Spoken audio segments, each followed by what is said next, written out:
Ah, so you have finally arrived, little royal. I have been waiting for you, quite patiently, might I add. You seem to have taken your time in answering my call. Were you, perhaps, conflicted? Maybe you were even thinking of ignoring my summons entirely? Of course not. Come here. Sit by my feet.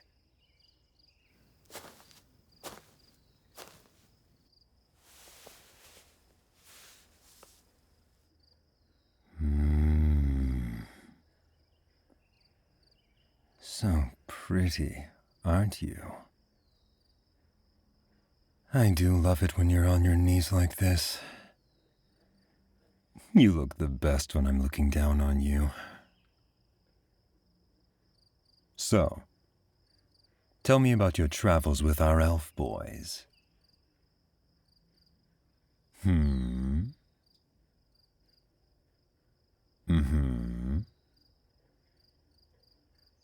Really? How interesting. Well, it seems you have been having quite the adventure. No doubt you've been enjoying yourself. I'm sure each of your little friends are greatly entertaining in their own ways.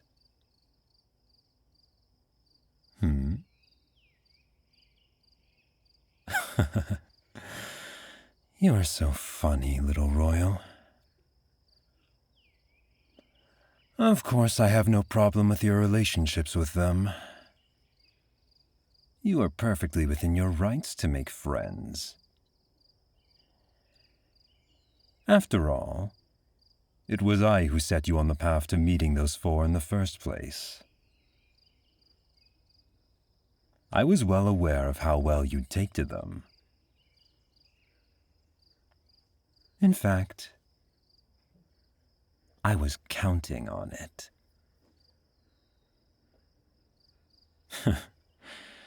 Well, I'm sure you've thought about it.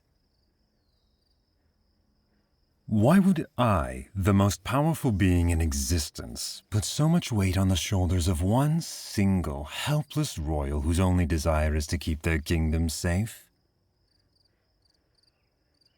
The answer, my dear, is because you have something I do not. Innocence. They see it in you. All of them. They see it, and they want to exploit it in one way or another. Dread used you as a source of coin. Draven sought companionship in you. Andros wanted guidance. And Lorien needed reassurance. They continue to take from you, which is exactly in accordance with my plan. Tell me, little royal, how do you think I was able to build what I have? How have I amassed my followers, wrought all my connections, in a world that rejects my very existence? Power. I suppose it makes sense for you to assume that. And yes, power is part of it. But there is something far more crucial that almost everyone overlooks. Influence. I have woven the thread of my reign into the very seams that hold Erendor together. And as such, there is not a soul that I cannot control. Everyone in the city is so scared of me. Little do they know that their fear is the very thing that continues to fuel my rise to power. You see, my dear, The biggest danger to an attacker is not firepower or defense strategy. It's indifference. If no one cared about me, I wouldn't be able to do nearly as much damage. And that is how I know I have already won this war. Even your little elven companions. They all have their own ideas, their own plans to dispatch me, all of which stem from their fear. As long as people are afraid of me, I cannot ever be defeated. It is how I rose to power the first time, so many centuries ago. It is how I was able to remain on this plane of existence, even after being slain by the supposed saviors of Arendor. It is how I will be able to take control yet again and plunge this realm into the darkness it deserves once more. Well, of course, my dear. What else did you think I was after? This world is an evil place, full of cruelty and terror. Sentience only brings violence, and so violence shall be returned in kind. The creatures of this realm deserve nothing but darkness. They should be thanking me for bringing it upon them without asking for anything in return.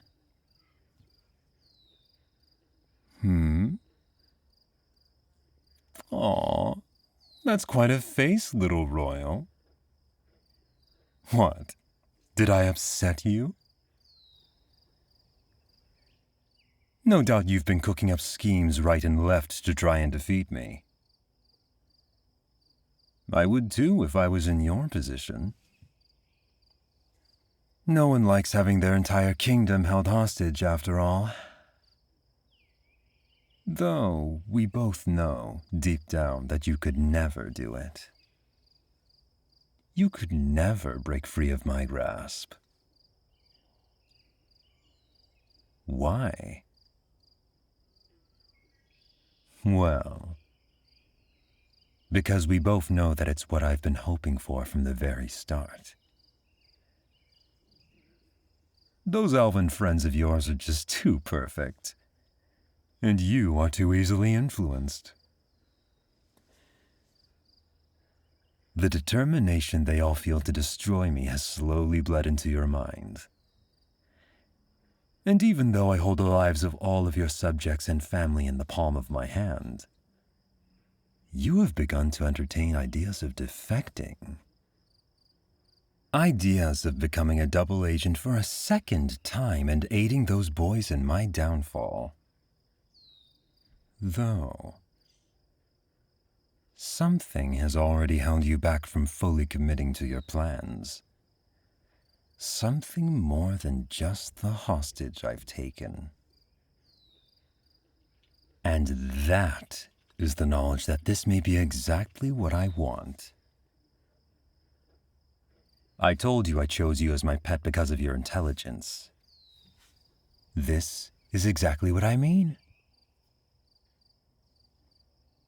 As necessary as this war is, it has remained dreadfully dull right from the very start. And what use is nabbing such a lovely pet like you if not to entertain myself? I have watched your every move since the moment you left my side months ago. And I must say, you have yet to disappoint. Watching you struggle day in and day out with the weight of your own guilt. I have enjoyed nothing more. And if you were to betray me, that'd only add more fuel to the fire. Besides, you can feel it too, can you not?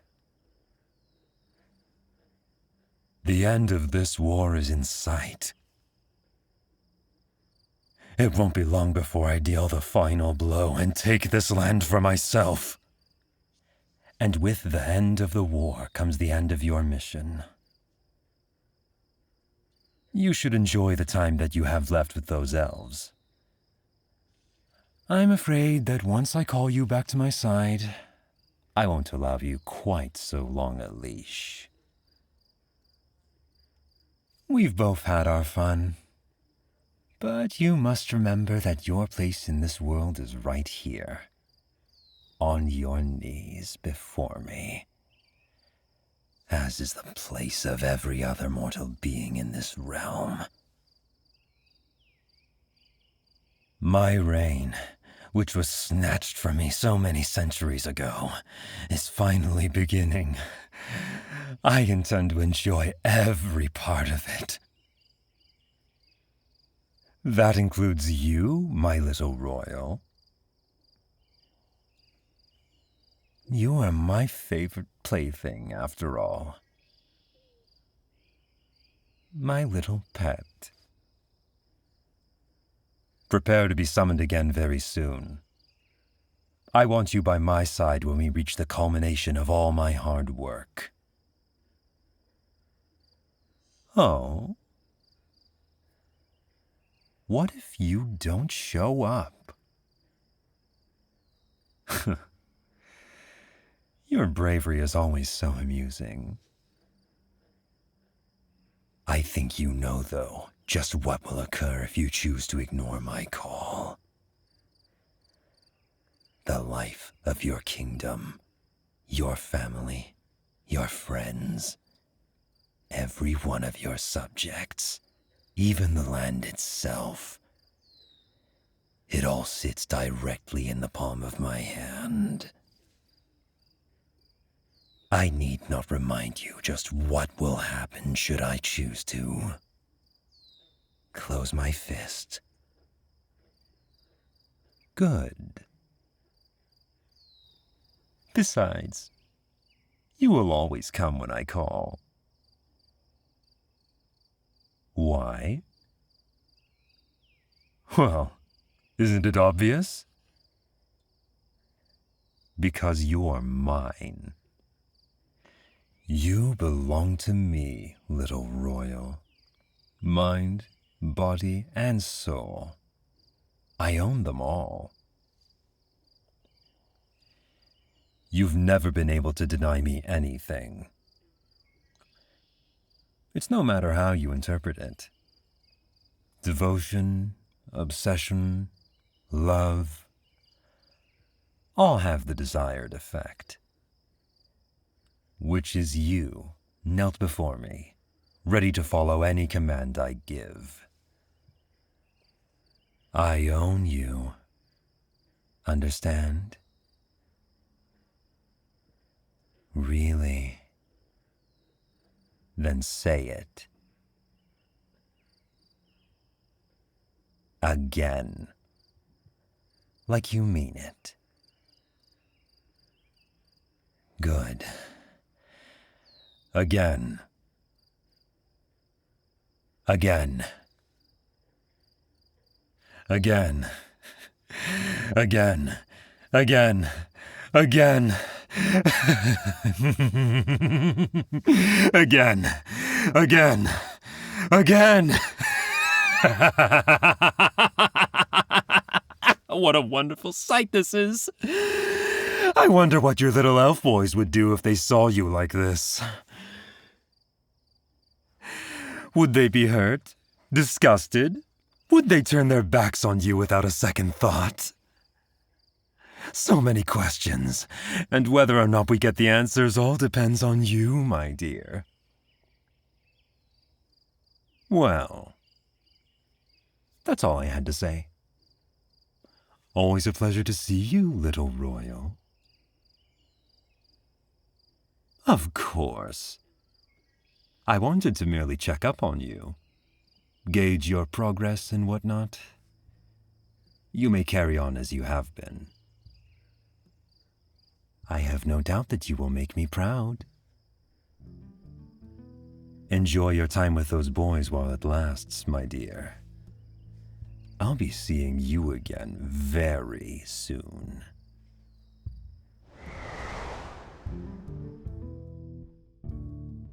So, here you are. How entertaining. I wonder, little royal, did you see any of this coming? Whatever. I suppose none of that matters now. Instead, I have one last set of instructions for you. Subscribe to this channel. We have quite the number of audios just like this one for you to enjoy. I'm sure there'll be something to your taste. We also have a Patreon for adult listeners only. That's at patreon.com/Celesterra. You'll experience a different kind of fun over there. Though I can promise it'll be no less entertaining. Finally, we take audio commissions. If you visit anagomi.com/commissions, you can order your very own audio. Whatever your heart desires, we can make it happen. Well, there you have it. Go on now. No doubt you have more exciting things to do than sit around here with me. Don't forget what I said, though. We'll see each other again very, very soon.